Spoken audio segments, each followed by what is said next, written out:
જય હિન્દ ખેડૂત મિત્રો, વિડીયોમાં તમે મેસી 1035 મહાશક્તિ ટ્રેક્ટર જોઈ રહ્યા છો. તે શૈલેષભાઈને વેચવાનું છે. વિડીયોમાં તમે ટ્રેક્ટરની કન્ડિશન જોઈ શકો છો.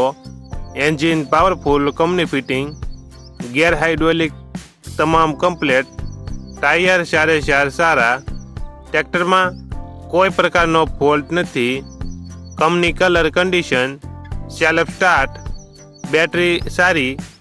શૈલેષભાઈને ફૂલ જવાબદારી સાથે મેસી 1035 DI મહાશક્તિ ટ્રેક્ટર વેચવાનું છે. 39 હોર્સ પાવર, મોડેલ 2006, કિંમત 2 લાખ. કિંમતમાં થોડો ઘણો ફેરફાર કરી આપશે. આ ટ્રેક્ટર તમને ક્યાં જોવા મળશે તેની વાત કરવામાં આવે તો જિલ્લો અમરેલી અને ગરમેલી ગામે જોવા મળશે. ટ્રેક્ટરના માલિકનો નંબર નીચે આપેલો છે, ત્યાંથી તમે વધુ માહિતી માટે માલિકનો કોન્ટેક્ટ કરી શકો છો.